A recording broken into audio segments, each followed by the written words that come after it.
Today's video is brought to you by Ewin Racing, the best source for gaming chairs and desks for those long gaming sessions. We have a playlist of our Ewin chair and desk videos linked in the video description below. Save 30% off of everything using the discount code TECHDEALS. More details at the end of the video. Ryan comes in today with a question regarding his GPU and CPU choices. And it is, he bought a pre-built to get a 3080. Fair enough. And to save money, which is always important, but he coupled it with an i5 11400F. I've seen a slight CPU bottleneck in some games. Will I be able to wait for LGA 1700 or will I have to upgrade sooner? Ryan, you've seen a slight CPU bottleneck. You have experienced more. I've played a lot of stuff with 6, 8, and 10 core chips with the 3080 and 3090 in the past 6 months. Unless you're playing games you didn't need the 3080 for in the first place, you're suffering more than you think. A 6-core chip with a 3080 is, to be completely blunt, a ridiculous combination. Yes, you can do it. Yes, I know, I've seen the benchmarks. Benchmarks aren't everything. And a lot of times, benchmarks don't take into account real-world experiences. They're done with clean test benches with nothing in the background. Benchmarks are done to be repeatable. Correct. They're clean.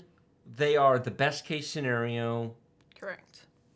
And it doesn't take much to use additional threads while you're gaming, to introduce stutter, and to create latency and frame pacing issues where you get spikes in the gameplay. What happens is you get used to it and you think it's normal if you've never experienced otherwise. But when you're playing a game with a high-end video card, and you go, well, my frame rate's pretty good, my gameplay's fine, I'm getting 100 plus frames per second, what's the problem? The problem is when you go from a 6-core chip to a 10-core chip, and then you go, my frame rate didn't really improve. Maybe it's 5% faster or 10% faster. That's not worth a 10-core chip. That's not why you do it. The difference is, holy crap, my game got smooth. You don't know what smooth is until you've experienced that. Well, your whole user experience got smooth and snappy. Well, that's the second issue, which is the user experience of the computer in general, which anybody buying a 3080 probably wants a nice machine. Just strictly referring to frame pacing and just the gameplay, putting aside user experience. Right. A good example is the Division 2. Now, I've done a ton of testing in the Division 2. I personally have close to 200 hours of game time in that game. I have played it extensively. I've benchmarked it. I've posted videos. It's one of my regular go-to benchmarks. Now, that game, the Division 2 came out in 2018. It's nearly 3 years old. It came out the fall of 2018, but it's nearly 3 years old. Not a new game, not a new engine, not developed for the latest high core count chips. So you might think, the Division 2, 4 cores is fine. Here's the funny thing. It is. For the single-player solo experience, just in normal difficulty mode, not doing anything advanced, I've played that on 4-core chips. It's remarkably playable. It's remarkably smooth. In fact, I did a video comparing 4, 6, and 8-core chips on the Division 2. You did. Remarkably playable across the 3 of them. Except it is smoother with better frame pacing on the higher core count chips. And so just as an experiment, I tried it on a Ryzen 9 3950X. Not the 59, because at the time I had the 3950X. Correct. 16-core, 32-thread. Now that's ridiculous. Who needs a 16-core chip for gaming? I got into a multiplayer battle with another real person in a 3-way combat engagement. I did record it. I have published the footage. On Rogue Tech Gamer or Tech Deals? I'm just trying to remember. I think it's been in both, actually. But it's been inserted into other videos. It is, and I have the MSI Afterburner numbers up with the frame pacing chart. And there's a scene in there where smoke grenades are going off.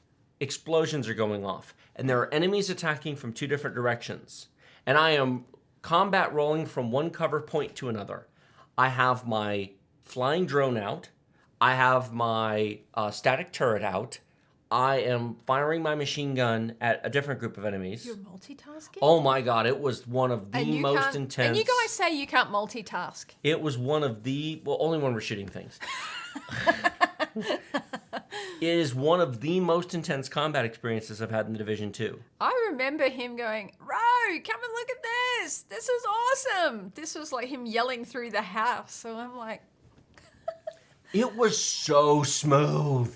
It was butter in a way that you don't appreciate until you do it. And then you're like, where has this been all my life? All 16 cores were in use. Over 50% CPU was being used. Wow. I hit 57 or 58, something like that.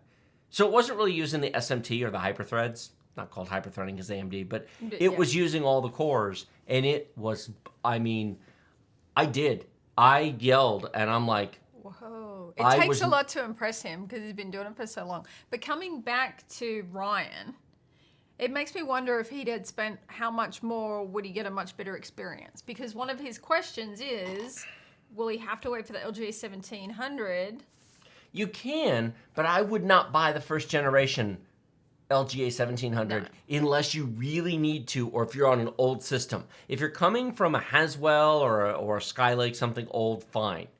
The problem is Windows 11 is coming, the new scheduler is coming, hybrid big littles cores are coming. If you can skip the first gen, skip the first gen. DDR5 is going to be expensive. Wait for Raptor Lake in 2022. Well, it also depends on what motherboard he's got as to if he can put a different chip on it rather than a 6-core chip. If he bought a pre-built with a 3080 that did not come with a nice board, he probably can't do anything with it. Well, you're going to be upgrading. Well, it depends what game. You haven't told us what kind of games you want to play. One. If it needs a 3080, that is. Well, and then you've also made the point. If you're buying a new PC, you're wanting a new PC to play. A new PC in 2021 with a 6-core chip and an RTX 3080. Yeah.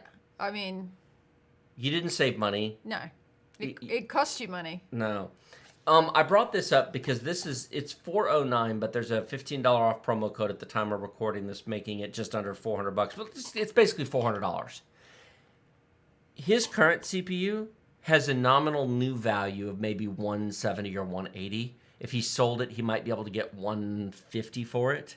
So he's looking at a $250 upgrade. But you make a fair point. He has an F chip, not a K chip. Correct. Which probably means he's got a B460 or a B560. Actually, well, it's probably a B560 motherboard. If he's got like an $80 B560 micro ATX board, no, I wouldn't stick this on there. And yes, I'm fully aware of the fact that this is actually going a generation backwards. Don't care. It doesn't make any difference. Then he needs a motherboard change. But then I would question his power supply, his RAM, cooler, everything. So yeah, you're switching out your computer. That's pretty brutal. Or you just play games that will actually work on it and just suck it up. I'm not jumping up and down about first generation Alder Lake. No. Windows 11 is launching the same time Alder Lake's coming with hybrid big little cores and a new Windows task scheduler. Do you want to be a beta tester? No. Do you remember how fussy Ryzen was when it launched? That was terrible, yes. This may not be as bad, but it's... Pat, make sure you get that figured out. It's not going to be as good as the last couple have been. It's going to be fussier. Fussier? It will be fussier. Oh, that's going to be painful. So, I mean, I realize that this is not the answer that Ryan wanted. No. Don't mismatch your parts.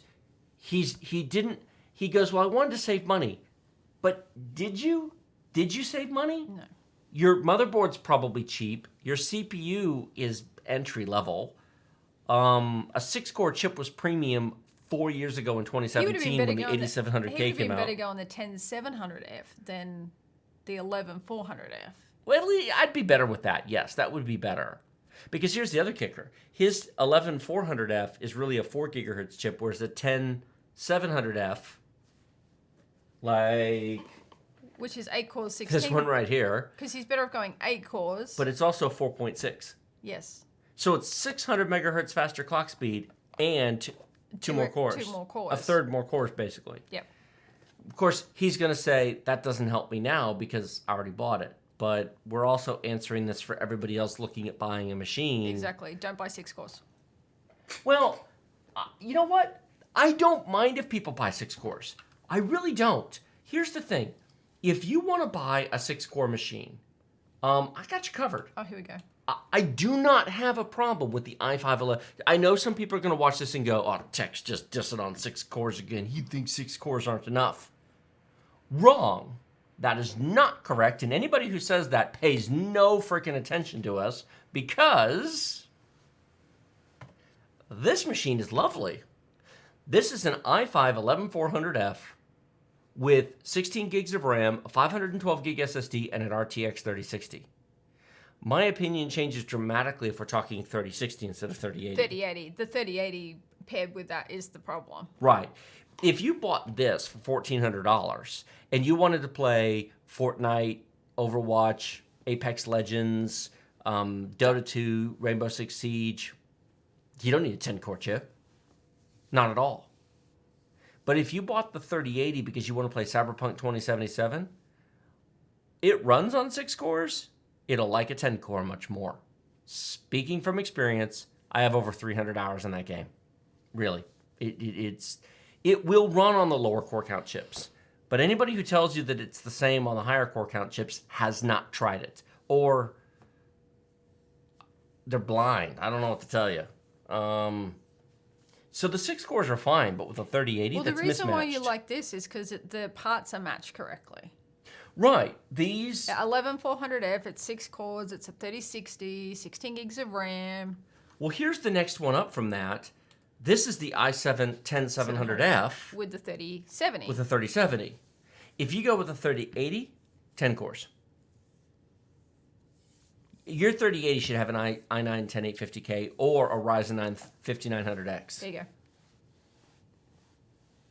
So the moral of the story is keep your parts matched properly. Now, if he does have to replace his motherboard, he does not have to go with an i9-10850K. A Ryzen 9 5900X would be a perfectly reasonable option.